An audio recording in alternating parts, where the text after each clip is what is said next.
Abro o Perimetral Podcast dessa semana com uma pergunta. Quem aí nunca ouviu falar da Casa das Sete Mulheres? Bom, se não ouviu, é um bom motivo para continuar aqui no Perimetral. Se ouviu, se leu, se assistiu, melhor ainda, porque a gente vai receber nessa semana essa grande escritora gaúcha, essa grande roteirista que tem um monte de prêmios, que publicou mais de 30 livros. Tá certo isso, Letícia? Tá.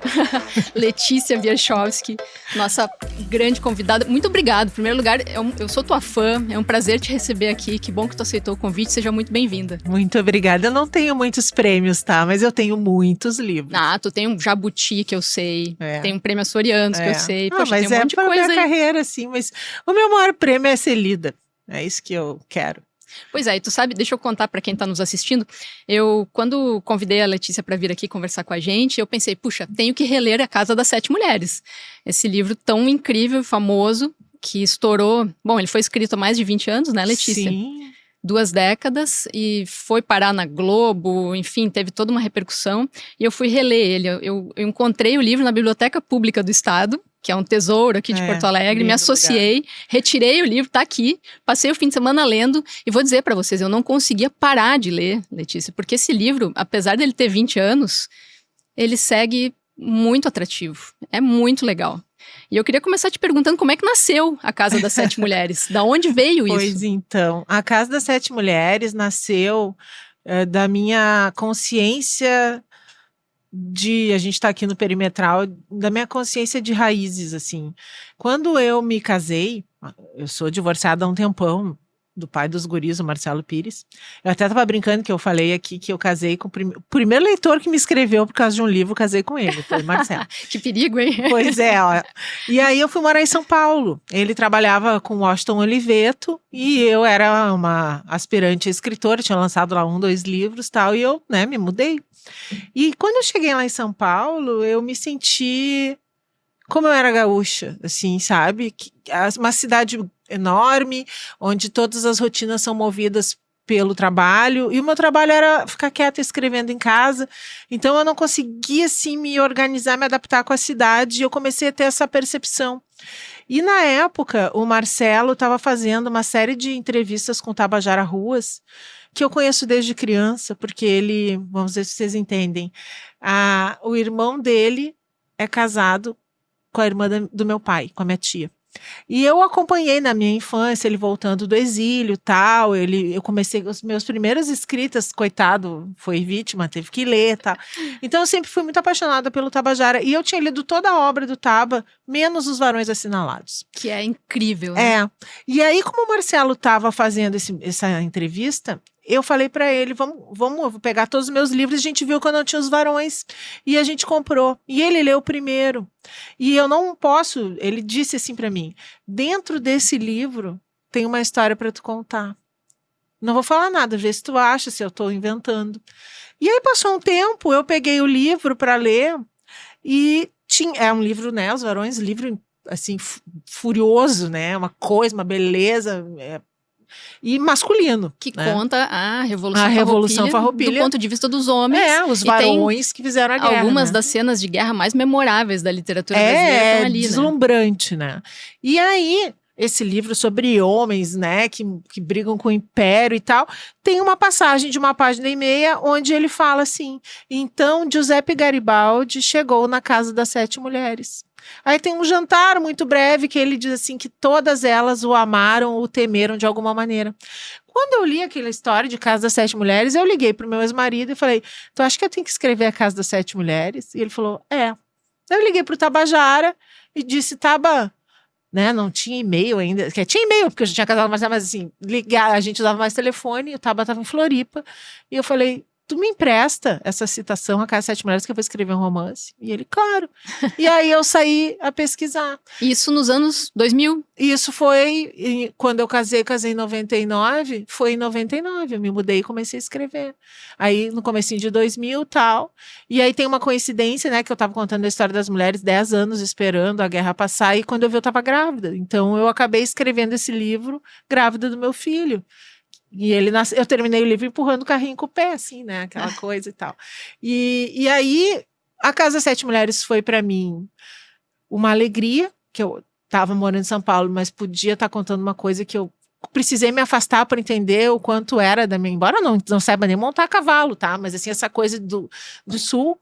E aí eu tinha também um álibi para ficar vindo bastante para o sul fazer pesquisas. E Pois aí é. eu fiquei vindo. Tu disse que não sabia nem montar cavalo. Tu é de Porto Alegre, nem tu é sei, Porto até Alegrense, hoje. é uma mulher urbana do século XXI. Como é que escrever um livro que se passa em 1835, né, naqueles 10 anos da Guerra Farroupilha, com aquela linguagem de época, como é que se faz isso? Ah, não sei, isso é uma coisa, uma intuição, assim.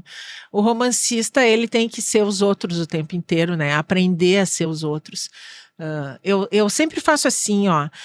Eu me descobri na Casa Sete Mulheres como uma... Eu sei que eu tenho esse talento de contar romances de época, mas eu não sabia. A Casa Sete Mulheres foi meu primeiro livro.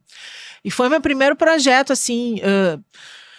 grandioso no sentido de que eu tinha que trazer para dentro de um romance informações históricas, né? Elas têm que entrar dentro do livro para que o leitor possa entender as circunstâncias históricas, cotidianas, sociais de um romance, mas elas têm que ser palatáveis. Eu não posso dar aula para o meu leitor. O leitor tem que aprender aquilo sem perceber que está aprendendo, né? Então foi minha primeira grande aventura nesse universo, assim, de trazer a história para dentro da ficção. E eu acho que o mais importante, tem duas coisas que são importantes. Uma é, claro, você ter conhecimento do que está contando, né? E outra é não deixar de lado sua intuição. Nós somos narradores, somos romancistas. Tanto que no livro, o Taba falou em Casa das Sete Mulheres, e eu procurei, era muito difícil encontrar, né? Imagina, mulher no século XIX, ninguém que estava nem interessado nas mulheres, não tinha nada. Como se não existissem, embora elas que fossem responsáveis por manter toda a estrutura, né, daquilo. Principalmente na Revolução Farroupilha, porque foi financiada pelas instâncias, né, muito. Mas daí eu só encontrei 5 mulheres, né, e isso que eu ainda estava lidando com a família do maior vulto histórico da época, que era Bento Gonçalves, né. Então, eu encontrei no Instituto Histórico Geográfico um livro que fazia toda a descendência, trazia toda a descendência do Bento e ascendência, e ali eu localizei 5 mulheres adultas que estavam provavelmente reunidas nessa instância. Mas as outras 2 eu não achei. E daí eu inventei. Eu nem liguei pro Tabajara e disse, Taba, não, eu inventei. Eu inventei a Mariana e inventei a Rosário, que são as mais malucas, assim, né? Onde eu tenho liberdades, uma vê um fantasma, a outra vai transar com um peão, imagina. E aí, com o livro pronto, o Tabajara, eu falei, Taba, por favor, escreve a orelha para mim. E ele, claro e tal.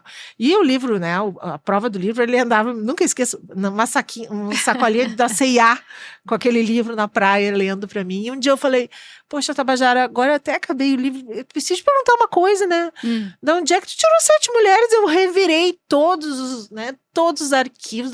E ele falou, sei lá quantas mulheres tinha naquela casa, eu botei 7, que é o número cabalístico. Maravilhoso. Então, na verdade, são romancistas, né? A gente inventa o que a gente não sabe. E tu esperava o sucesso? Porque eu já li uma entrevista tua em que tu diz assim, eu achei que ninguém ia ler esse livro, porque ele é muito monótono.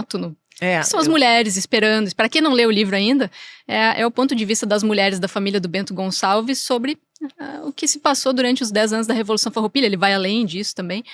E é um livro de espera. As mulheres eram talhadas para esperar, né? Para cuidar da casa, para permanecer. E firmes. É um sofrimento eterno e tal. E eu li numa entrevista que tu disseste que não achava que ninguém ia querer comprar esse livro porque ele era muito monótono. E aí, ele é lançado em 2002 e em 2003, Jaime Monjardim transforma numa série que estoura no país inteiro, um grande sucesso nacional na TV Globo. Tu esperava o sucesso da Casa das Sete Mulheres? Não esperava nada. Quando eu estava escrevendo esse livro, eu tinha me mudado para São Paulo. E até então, eu tinha publicado 3 ou 4 livros e a Casa das Sete Mulheres é o meu 5º.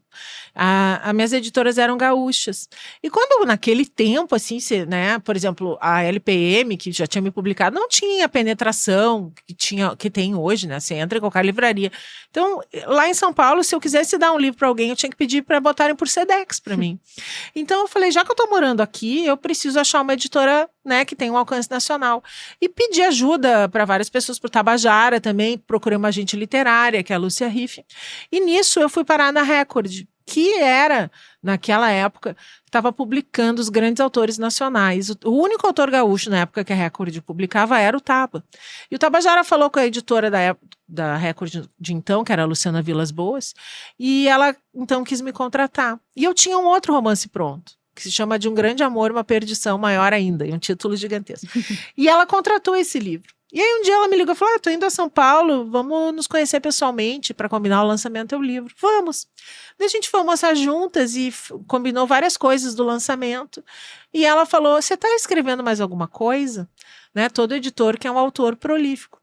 Eu falei, tô, mas eu não sei se tu vai se interessar pelo que eu tô escrevendo. É a história das 7 parentas do Bento Gonçalves durante a Revolução Farroupilha, daí o Garibaldi chega lá, daí eu falei, pode parecer tedioso, mas né, 7 mulheres trancadas 10 anos numa casa no século XIX, mas eu tô tentando. E ela falou, para tudo, eu não quero mais te lançar com o livro que eu contratei, eu vou te lançar com esse. No dia eu fiquei de cara, né? Porque, poxa vida, que bocuda, eu nem terminei o romance, eu ia ser lançada mês que vem. Daí daí ela falou, não, Letícia, eu lanço depois, mas eu quero te botar no mercado com esse livro. Ela teve uma intuição. E aí, realmente, o livro saiu, e um dia eu tô na manicure, fazendo a unha, e toco o telefone. Eu nem tinha celular, era manicure que ia em casa, assim, veio telefone fixo. Alô, oi, aqui é o Jaime Monjardim. E eu, é pegadinha, né? Daí ele falou, tu não me conhece, mas eu quero fazer a série, tu não vai assinar o contrato? Daí eu falei, que contrato? Eu nem recebi nada. E aí, quando eu vi, a Globo tava aqui. E aí aconteceu. E aí, assim, a primeira pergunta da produção, em qual dos museus de Porto Alegre estão os diários da Manuela? Gente, eu que inventei. É uma ficção. Não existe. Vocês acham que mesmo que talvez ela tivesse feito um diário, foi pro lixo, né?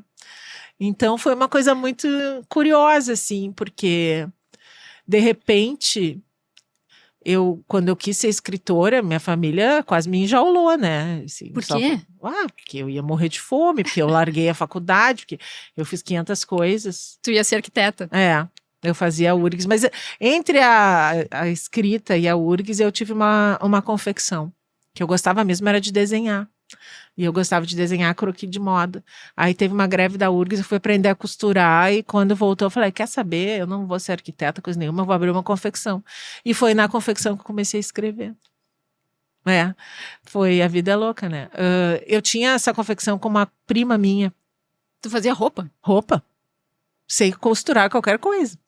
E aí, ela era contadora, tá se formando, umas pirralhas de 20 anos, assim, né?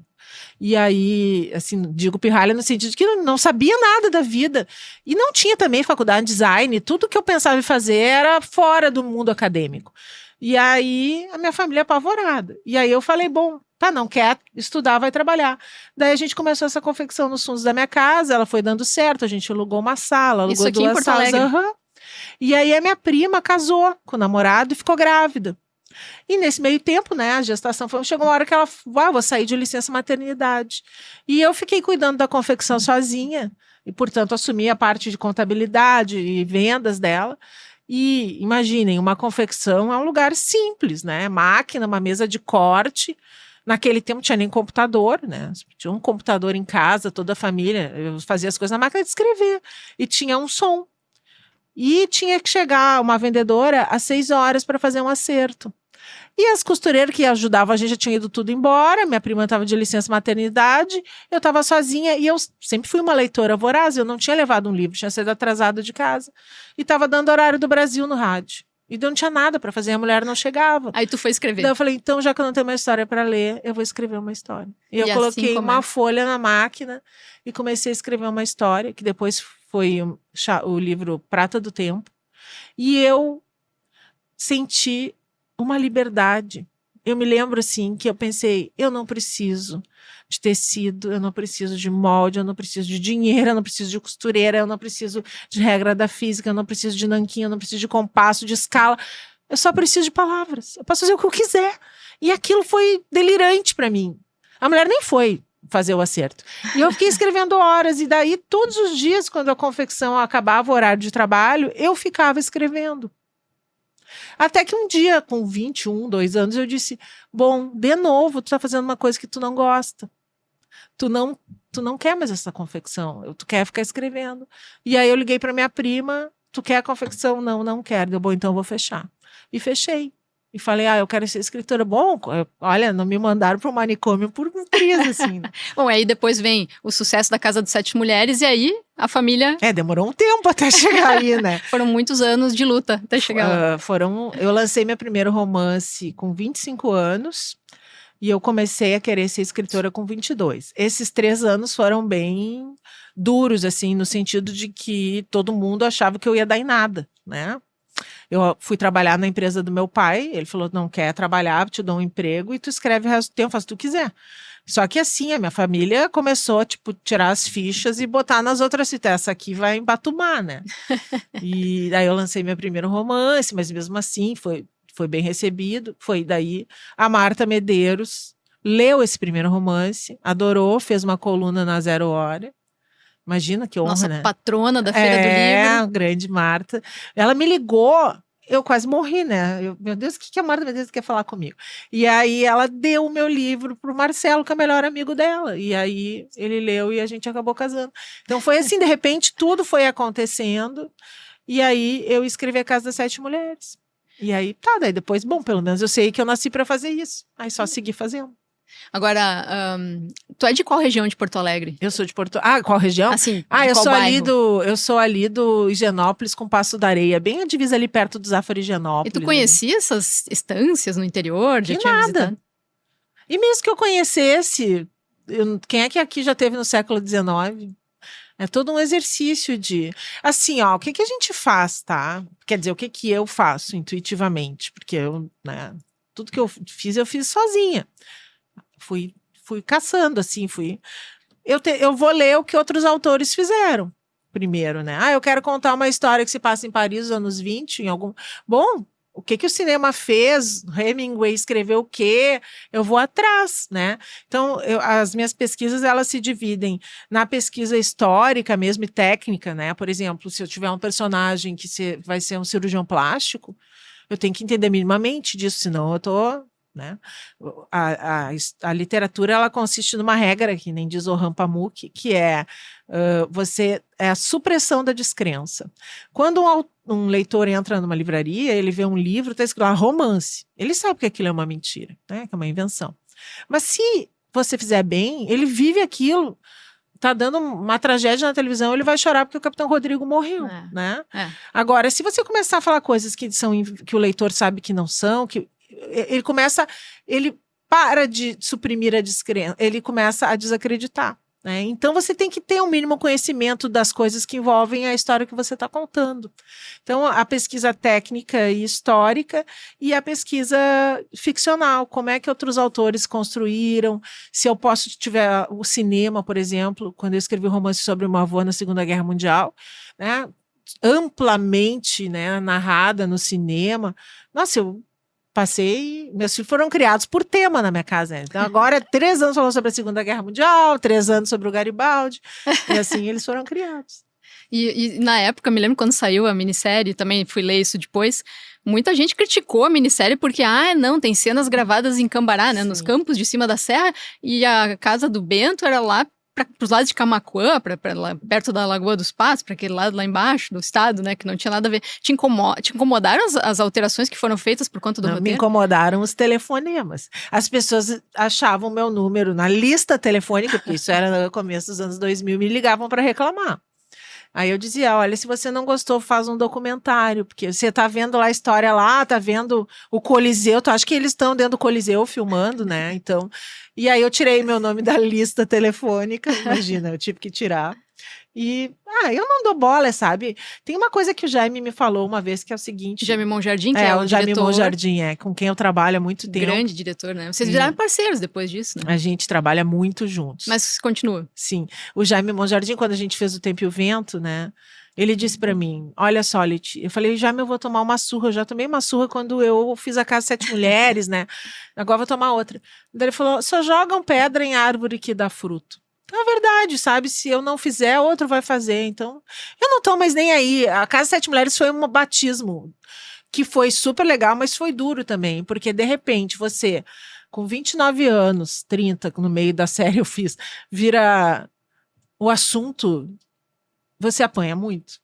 E ainda falando de um tema que aqui pro Rio Grande do Sul é muito caro. Exatamente. As pessoas levam muito a sério essa história, você subverte o protagonismo, né? Ou seja, entra pela porta dos fundos numa história, mas traz esse protagonismo. Então, eu apanhei muito, né? Muito. Eu fui chamada de coisas absurdas, assim. Teve um crítico literário, que é um autor até razoavelmente conhecido, que escreveu de mim que eu era uma perua que escrevia como uma empregada doméstica. Nossa! Sim. Isso saiu publicado. Esse sujeito faz sucesso? Não tanto quanto eu. Pronto, tá aí a resposta, né? Mas eu ouvi cada uma que você não tem noção. Foi duro. Mas no Tempo e Vento também vieram críticas? Bem menos. Nada se compara à Casa das Sete Mulheres. Assim, à medida que você faz sucesso, você apanha muito. Tu acha que as críticas na Casa das Sete Mulheres foram maiores porque envolvia um tema feminino, do universo feminino, as mulheres como protagonistas, ou nada a ver? Eu acho que ela se potencializou como um espaço de crítica por várias questões. Uma, no universo literário, eu fui criticada porque todo livro que vai para a TV não é boa literatura, né? Sim. É entretenimento. Eu não tô nem aí também. Olha, quem não quer entreter, a gente também entretém, né? Não é apenas entretenimento. Mas então, no universo literário, eu virei best-seller, então isso era subliteratura. No universo da cultura, dessa cultura gauchesca, eu até não fui muito criticada, não. Até ao contrário, foi super bem recebido. Mas, assim, todos os erros que apareciam na TV, que se tinha alguém que queria criticar, botava a culpa no livro. E assim foi. Eu apanhei bastante, assim, bastante. Mas, mais do que apanhei, fiz sucesso, né? Tanto que depois foi dando continuidade à saga, né? E não dos leitores, tá? Isso nada, assim, foi... Imagina você ir comprar pão e a moça do caixa... tu que fez a série. Então, eu tinha ido morar em São Paulo, daí eu voltei pra cá, a série estava estreando. Foi muito legal pra mim voltar pra cá e dar, de alguma maneira, ser um vetor de uma coisa que foi tão cara aos gaúchos, né? Claro. Foi uma vitrine pro Rio Grande do Sul. Nossa, as pessoas amavam. Eu ganhei, assim, chave das cidades, tudo que é coisa eu ganhei, prêmio, tudo que é medalhas. Nossa, eu nem queria mais ir receber coisa. Gente, eu nem tenho mais tempo de receber. Foi muito engraçado. Então, uma experiência, assim, ninguém sabe quem você é e, de repente, tá dando 10 entrevistas por dia. E hoje, como é que tá? Hoje é bem calmo. Mas já tá com um livro novo vindo aí, né? Tem um monte de coisa. Tem mais. O Jaime tá de novo na tua vida agora. Vocês não estão fazendo A gente nunca deixou trabalho. de trabalhar juntos, né? Na verdade, ele fez a Casa das Sete Mulheres. Quando a Casa das Sete Mulheres acabou, com o sucesso estrondoso que foi, ele falou: vem pra Globo comigo. Só que eu tinha um bebê. E eu disse: como é que, né? Eu vou ter que me mudar pro Rio, não tinha internet, isso todo, né? Daí eu falei, não é a hora, eu tenho que criar meu filho e tal. E aí depois passou, quando o João tinha uns 3, 4 anos, aí ele me chamou para fazer o Tempo e o Vento, né, que eu fiz, o Tabajara trabalhou junto com a gente. Esse projeto durou bastante tempo, era uma época que eu já me filmava demais, assim, na Globo. Então fizemos, a gente fez várias coisas. Agora a gente tá já, mas olha, desde a pandemia que a gente começou com o projeto de Romaria, né? E muitas outras coisas que a gente tem desenvolvido juntos. E Romaria, né? Que tem cenas nas missões. Então Romaria é o nosso projeto de novela. A gente tá... Assim, é um projeto muito grande para ser feito fora da Globo, que bem ou mal ainda é um polo, né? Que tem uma estrutura toda pronta para... Né, de estúdios e tudo mais para fazer. É um projeto bem grande, assim. Agora ele está se formatando para a gente ver se vai ser uma temporada só, se vai ser em várias temporadas. Ele está pronto, está escrito.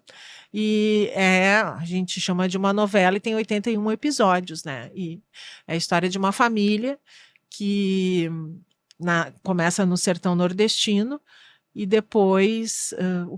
vai acontecer uma tragédia e esses irmãos vão ser todos separados e o irmão mais velho tem como missão reunir essa família de novo. Só que quando acontece esse êxodo, essa diáspora familiar, cada irmão vai parar num canto do Brasil e um vai parar nas missões jesuíticas.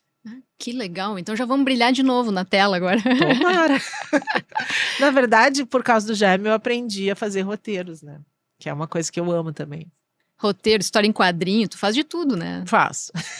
Bolo, cozinho, limpo, faço faxina, faço de tudo. E é uma apaixonada por academia, se eu não tô enganada. Treino bastante. Tu faz musculação todos os dias. É musculação que tu faz? Ou tu é crossfiteira?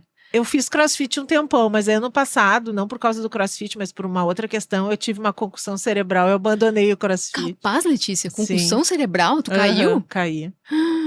Eu tenho uma coisa chamada síndrome do vaso vagal, que às vezes a pessoa pode desmaiar. E eu peguei uma virose muito violenta e desmaiei e perdi os sentidos.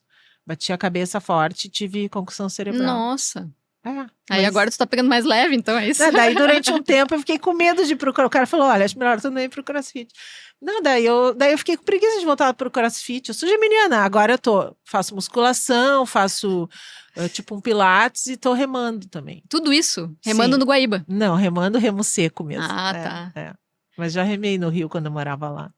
Eu gosto muito de fazer exercício. Eu sou triagitada, se eu não fizer exercício eu não consigo sentar para escrever. É mesmo? Uhum. Coitado dos meus filhos, eles sabem. Tu fala muito dos teus filhos, né? São fundamentais na tua vida. São. Eles moram contigo? Moram. O meu ex-marido mora perto, eles ficam bastante com o pai também, mas eles ficam mais comigo, né? Que a comida é melhor. E como é que é a tua relação com Porto Alegre? Tá, tu nasceu aqui, mas o que significa na tua vida, cidade? Como é que tu vê Porto Alegre? Eu tenho uma relação muito amorosa com Porto Alegre, porque a Casa das Sete Mulheres, por exemplo, que eu escrevi fora de Porto Alegre, foi, de uma certa maneira, uma declaração de amor ao lugar onde eu nasci, né? Eu sou muito platina, Uruguai, Porto Alegre, Argentina, eu sou daqui do Sul, sabe? E é o lugar onde eu me sinto confortável para escrever. Então, eu já morei fora, no Rio, São Paulo, em alguns episódios, assim, principalmente por causa da carreira profissional, né, do Marcelo, antigamente, quando a gente era casado, mas eu só apurrinhava ele para voltar, né, então eu gosto de morar aqui porque eu tenho um conforto, eu consigo fazer a minha vida com tranquilidade, eu me sinto acolhida e eu posso sentar para escrever com leveza. E eu tenho um filho paulista, né? O mais velho nasceu em São Paulo, mas com 13 meses eu já trouxe o guri pra cá. Então já é Porto Alegrense. Ele é Porto Alegrense. E é uma cidade, assim, é muito engraçado, porque como eu nem sei direito bem se é 35, 36 ou 37 livros que eu tenho publicados. Mas, assim, eu não conto muito sobre ela nos meus livros, né? Eu não tenho uma novela específica, um romance que se passe em Porto Alegre. Ela tá de passagem nas histórias, como no romance do meu avô, quando ele vem da Polônia e vem morar em Porto Alegre. Mas ela é fundamental, assim, para minha vida, né? Eu sou realmente muito porto-alegrense. E tu é porto-alegrense, então, Tu nasceu também no Higienópolis? Eu nasci no Fêmea, né? No Hospital Fêmea, mas eu morava ali. Né? Ali perto da areia, ali perto... E tu acha que a cidade de lá pra cá mudou muito? Enfim, quando tu era uma menina até agora. Nossa, muito, né? Imagina, quando a gente era criança, ainda ia comprar pinheirinho de Natal, lembra aquela história dos pinheirinhos que a gente comprava? Mudou muito, mudou. Eu acho que recentemente a cidade mudou para melhor, né? Com a nossa orla, que eu acho linda, tudo isso, assim, a gente passou por um período muito duro, que foi o ano passado, né? Com a enchente, né? Foi muito difícil, assim. Eu, como cidadã e como ser humano, eu me envolvi mesmo, trabalhei direto, assim, na enchente, fiz tudo que eu podia, só não fiz mais porque não deu. E foi, talvez, o único conforto foi esse, né? Porque foi um ano muito duro para todos nós, né? Mas eu acho que as coisas são... um dia depois do outro, as coisas vão acontecendo, né? O meu trabalho, eu sou uma pessoa super imediatista na vida, menos pro meu trabalho, né? Porque você não consegue fazer um romance em uma semana, nem que você queira. Então, existe algumas coisas que demandam paciência, né? E eu acho que o que a gente passou no ano passado é quase um parto, né? Você está nascendo de novo, né? E um romance leva quanto tempo para ser feito? Depende de várias circunstâncias, né? A Casa das Sete Mulheres foi uma gravidez, eu levei 9 meses.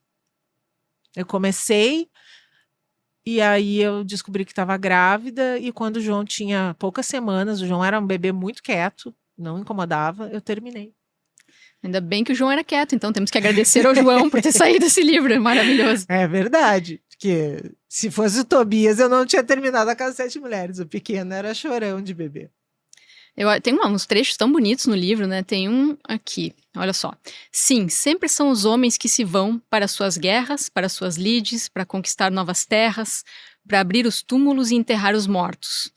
As mulheres é que ficam, que aguardam. 9 meses, uma vida inteira.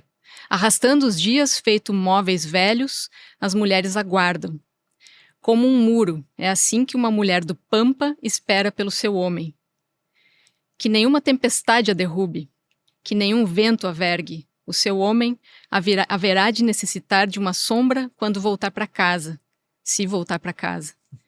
Essa é uma parte do livro, página 72, da Casa das Sete Mulheres. E como eu estava grávida, esperando também, né? Eu acho que... pegou isso, né? Isso foi, de repente, pela primeira vez na minha vida, né? Jovem, tinha 28 anos. Eu estava esperando por uma coisa que tinha um prazo para esperar, não, né? Tinha que esperar para dar certo, né?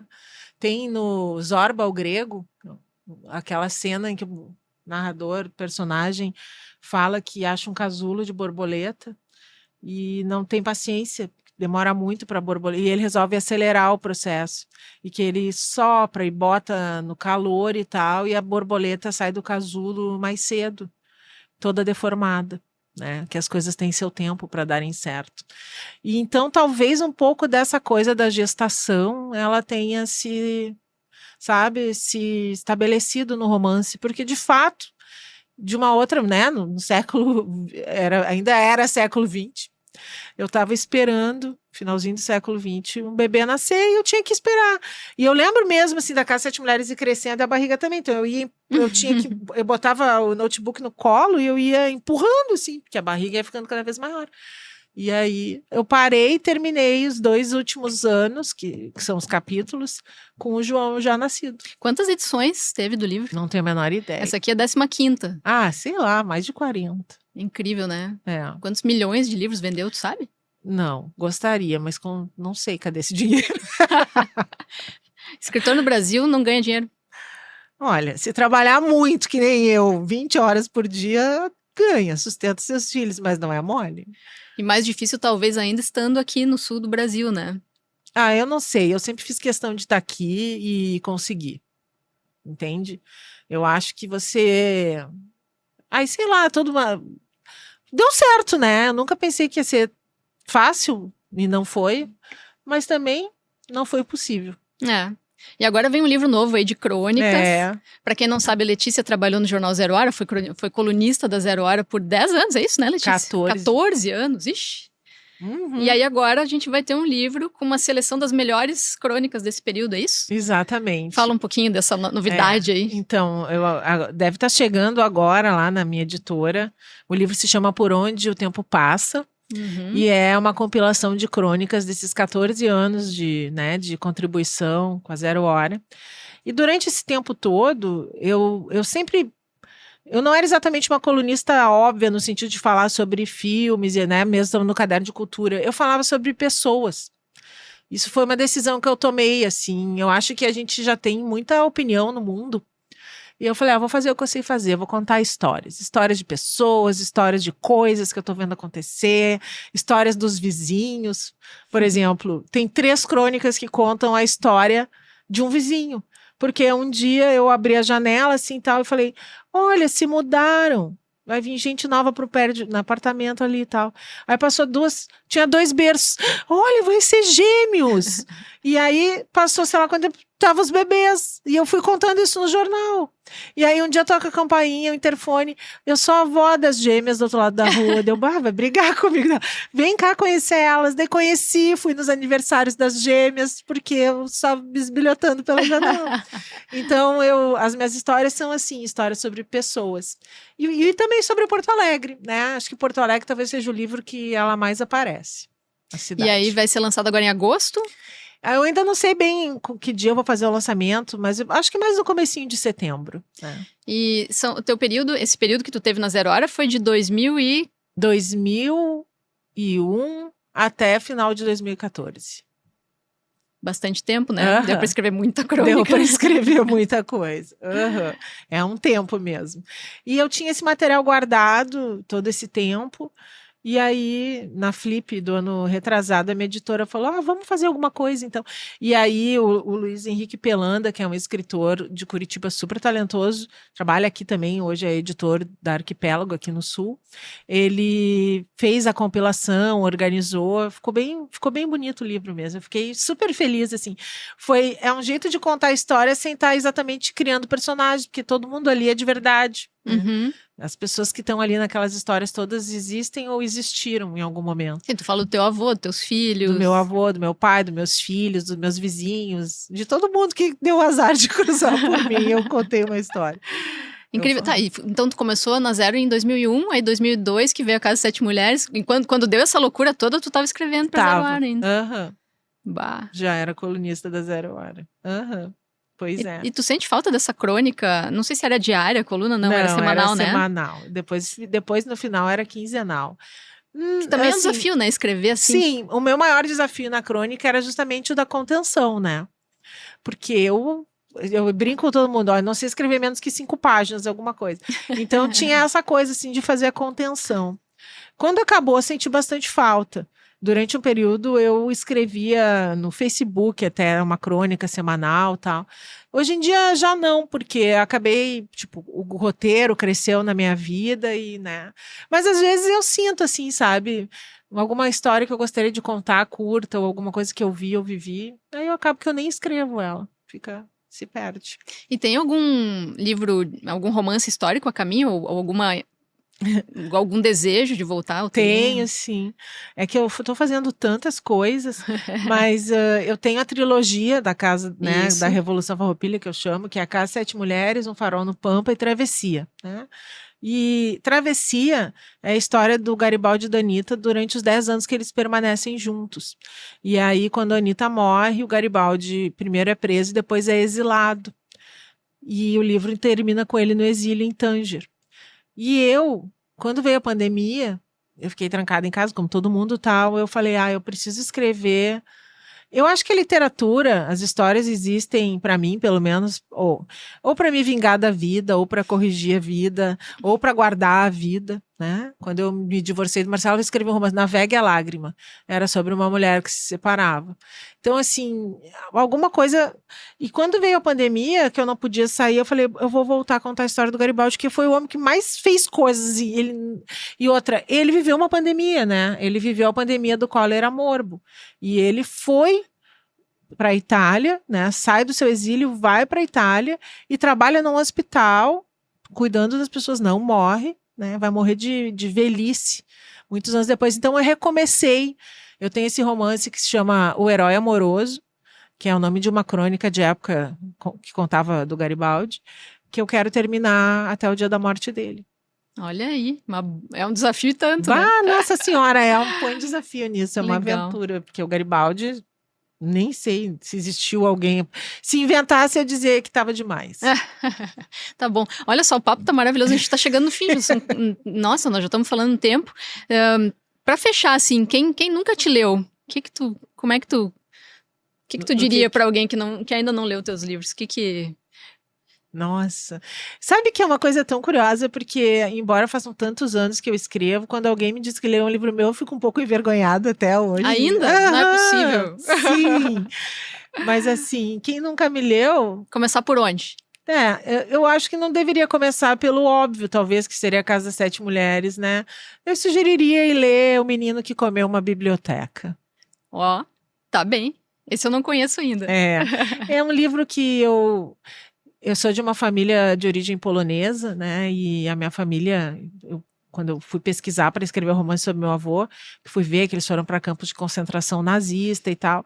E eu escrevi um romance muito muito cuidadoso, que se chama Uma Ponte para Terebim, contando a vida do meu avô e a luta dele, desembarcou na Normandia e tal. É uma história, um homem bem corajoso. E aí, toda essa pesquisa da Segunda Guerra, que foi muito minuciosa, eu juntei com ficção e fantasia e escrevi O Menino Comeu uma Biblioteca, que é a história de um menino, que é a história que o meu avô contou, que quando ele volta, quando a guerra acaba, depois que ele vem para o Brasil, ele tem que se naturalizar brasileiro para voltar para a Polônia, que já era território soviético. Então ele faz um processo de naturalização que demora 8 anos para ir ver quem tinha sobrevivido da família dele. E aí ele vai para Auschwitz, porque ele morava muito pertinho. E aí ele contava, não para mim, porque eu era pequena para ouvir esses horrores, mas ele contou para várias pessoas que uma das histórias que mais impressionou foi um amigo dele que sobreviveu vendendo os livros da biblioteca do avô no Mercado Negro, ou seja, de alguma maneira comeu os livros. E eu peguei a história desse personagem, porque quando os nazistas chegam em Cracóvia, e a aldeia do meu avô era bem pertinho, a primeira coisa que eles fazem é matar todos os professores da Universidade de Cracóvia, eles fuzilam eles no pátio. E o avô desse menino era um professor da universidade. Então, eu faço uma ficção sobre a violência, né? E sobre que a arte pode nos salvar de alguma maneira, ou pelo menos nos proteger. A arte salva, não tem nem dúvida disso. Exato. Letícia, muito obrigada, tá? Foi um prazer te receber aqui. Desculpa que eu falo muito. Prazer te receber aqui e eu vou acompanhar então os próximos lançamentos aí. Tá bom, muito obrigada, querida. Adorei também. Gente, até a próxima.